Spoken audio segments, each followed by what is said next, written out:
Kemarahan. Ia datang seperti gelombang pasang yang tiba-tiba.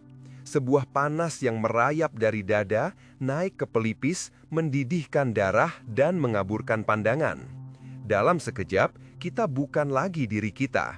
Kita menjadi boneka dari sebuah emosi purba yang menggerayangi sistem kita, merobek kendali dari genggaman kita. Dan setelahnya, kekacauan, kata-kata yang tidak bisa ditarik kembali, hubungan yang retak, keputusan yang ceroboh, rasa malu yang membara. Kita semua pernah ada di sana, merasa dikhianati oleh emosi kita sendiri, berjanji pada diri sendiri bahwa ini yang terakhir kali, hanya untuk menemukan diri kita terjumus kembali ke dalam siklus yang sama. Tapi apa jika saya memberitahu Anda bahwa kemarahan bukanlah sesuatu yang harus Anda kendalikan? Itu adalah pertarungan yang kalah dari awal. Anda tidak bisa mengendalikan badai, tapi Anda bisa membangun sebuah benteng yang begitu kokoh di dalam diri, sehingga ketika badai itu datang, ia hanya dapat menerpa dindingnya, tanpa pernah bisa menyentuh kedamaian di pusatnya. Ini bukan tentang menekan, ini tentang transformasi. Inilah strategi stoik yang ampuh. Strategi 1. Kenali musuhmu lebih awal. Jadikan dirimu sebagai pengawas. Kemarahan tidak pernah benar-benar tiba-tiba.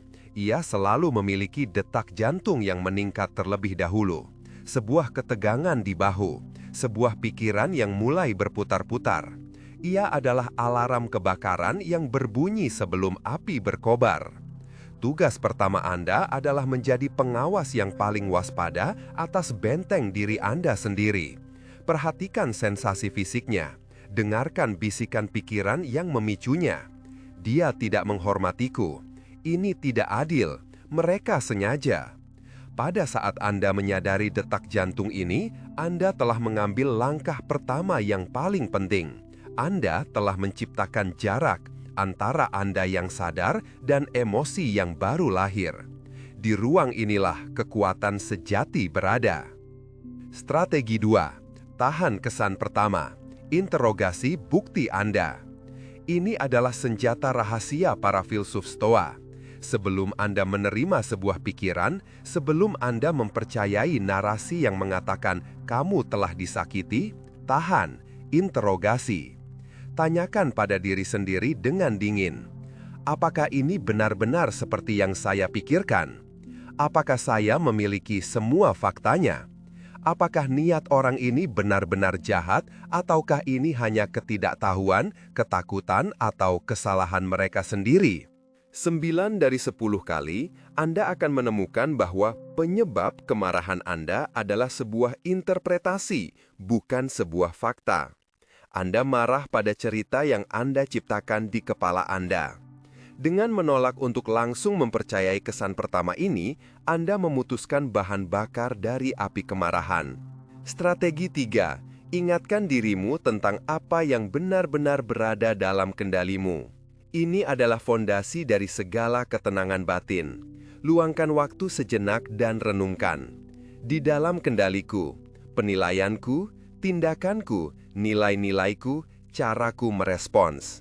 Di luar kendaliku, perkataan orang lain, tindakan orang lain, opini orang lain, masa lalu, hasil akhir. Kemarahan hampir selalu muncul karena kita mencoba untuk mengendalikan yang tidak dapat kita kendalikan. Kita marah karena seseorang bertindak tidak seperti yang kita inginkan. Kita marah karena situasinya tidak sesuai rencana. Lepaskan, fokuskan seluruh energimu hanya pada wilayah kedaulatanmu sendiri. Caramu menilai situasi ini dan caramu memilih untuk merespons. Itu saja. Strategi 4. Naikkan pandanganmu. Lihatlah dari ketinggian kosmis. Bayangkan diri Anda naik dari situasi ini. Tinggikan begitu jauh hingga Anda melihat planet ini dari angkasa. Dari sini, seberapa pentingkah penghinaan ini? Seberapa besarkah pelanggaran ini dalam hamparan luasnya waktu dan ruang? Ini bukan untuk meremehkan perasaan Anda, tetapi untuk menempatkannya dalam proporsi yang benar. Kemarahan membuat kita picik. Latihan ini mengembalikan perspektif kita. Ia mengingatkan kita bahwa ini hanyalah satu momen kecil dalam keseluruhan hidup kita.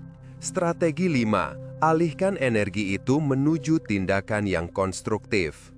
Kemarahan adalah energi yang sangat kuat. Menahannya akan meracuni Anda, meledakannya akan menghancurkan orang di sekitar Anda. Jadi, salurkanlah. Alihkan energi ledakan itu menjadi sebuah tindakan yang bermakna. Jika Anda marah pada ketidakadilan, tulis surat. Jika Anda marah pada kinerja yang buruk, buat rencana yang lebih baik. Jika Anda marah pada diri sendiri, berkomitmenlah untuk perbaikan.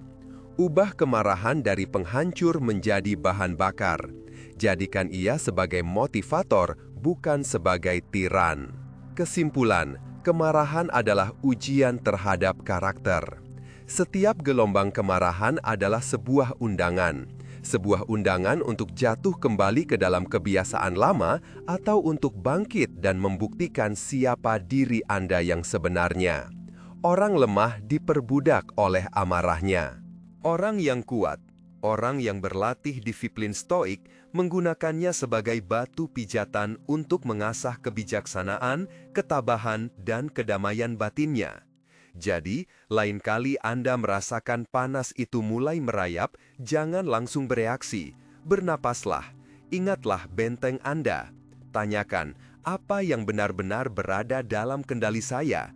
Dan pilihlah respons, bukan reaksi. Kemenangan sejati bukanlah ketika Anda mengalahkan orang lain dalam argumen. Kemenangan sejati adalah ketika Anda pulang kepada diri sendiri dengan hati yang tetap tenang dan karakter yang tetap utuh terlepas dari badai apapun yang mencoba menggoyahkan Anda. Itulah kekuatan yang tak tergoyahkan, dan itu adalah hak lahiri Anda.